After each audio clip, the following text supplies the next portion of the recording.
bem-vindo. Comandante, e esse anúncio do dia 15 aí do Donald Trump, o que nós podemos esperar?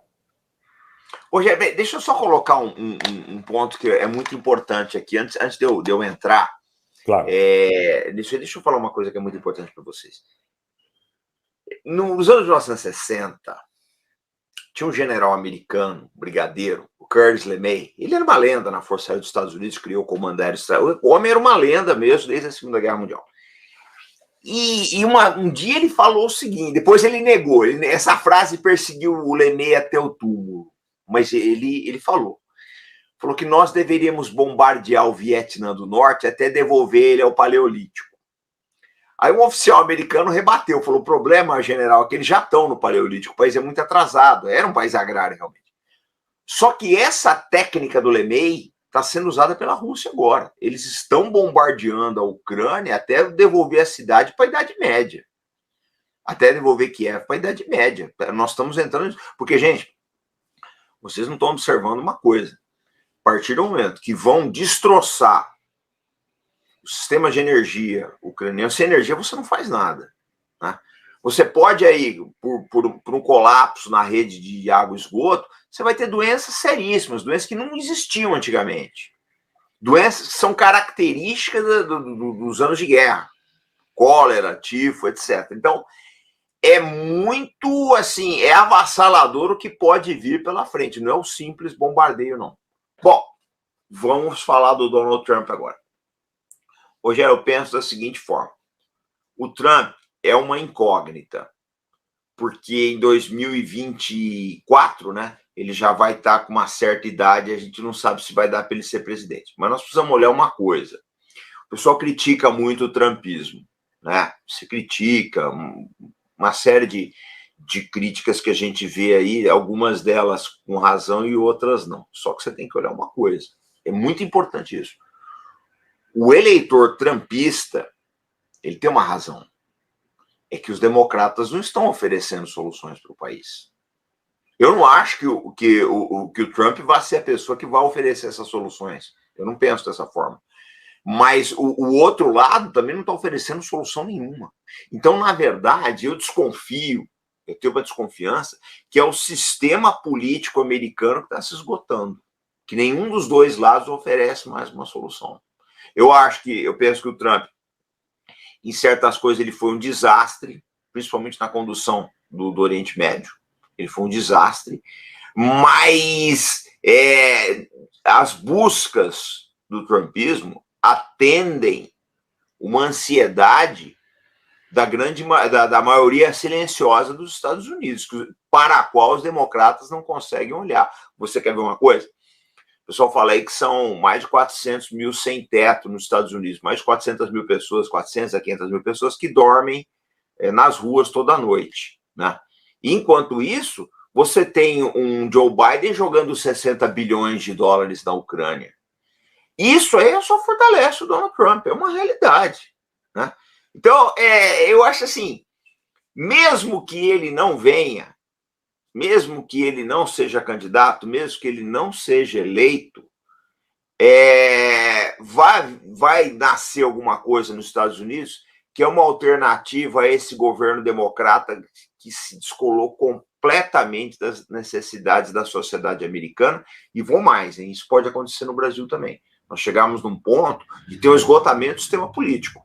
O pessoal falou, ninguém está me atendendo mais. Né? Eu vejo com muita preocupação isso, tudo isso, esse esgotamento da esperança política. Eu concordo e reitero aquela frase que uma vez, participando do Arte da Guerra, nós chegamos à conclusão de que os Estados Unidos são o maior país ocupado do mundo, né? Ocupado pelos oligopólios. É uma coisa que a gente tem sempre trazido ao debate, né? Porque, na realidade, essa incapacidade do sistema político, de alguma forma, de atender às demandas das pessoas comuns, das pessoas que trabalham, das pessoas que estudam, das pessoas que lutam, que brigam por suas vontades e necessidades, ela, para mim, está muito vinculada a esse excesso de capacidade de poder político que está vinculado com esses setores oligopolizados, né? Aí o pessoal chega e diz assim, eu sou a favor do livre mercado. Eu também sou a favor do livre mercado, mas eu entendo que o livre mercado não existe em setores oligopolizados, hiperconcentrados, onde há uma hiperconcentração de poder e onde é muito fácil fazer cartel, né? Eu falo isso da minha experiência a nível de mundo empresarial. Eu vou citar alguns setores, sem citar nomes, mas os setores: petroquímico, siderúrgico, cimento, tá? Quer dizer, os oligopólios, eles têm uma força que eles determinam para quem eles vão vender, como eles vão vender, a que preço eles vão vender, quem vai sobreviver, quem não vai sobreviver. Eu acho que toda essa questão da incapacidade do sistema político de atender a sociedade fica vinculada, na minha maneira de ver, à seguinte equação. Esse pessoal, geralmente, é o maior doador de campanha. E eles têm a capacidade de exercer poder extraordinariamente grande junto àqueles que eles elegem, né? Então, eu defendo o livre mercado arduamente. Eu sou, como descendente de armênio, eu sou tradicionalmente um defensor da política do umbigo no balcão.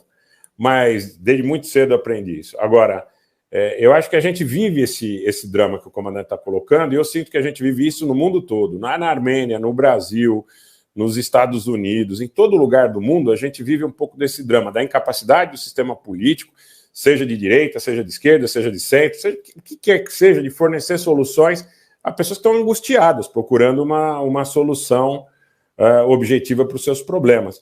Então, quer dizer, às vezes as questões fundamentais, elas não mudam substancialmente, seja o Trump, seja o Biden, no Brasil, seja o governo do Lula, do Bolsonaro. Essa questão no longo prazo, comandante, eu acho que é uma questão que, em algum momento, nós vamos ter algum tipo de acomodação. Agora, como é que essa acomodação vai acontecer? De que maneira? Eu não sei fazer essa construção. Dá para imaginar alguma coisa? Rogério, eu vou fazer uma pergunta agora que vai tirar o sono de muita gente aqui. Que livre mercado é esse? Que cada vez que aparece um concorrente para o Facebook, ele vai lá e compra. Comprou o Instagram. Entendeu?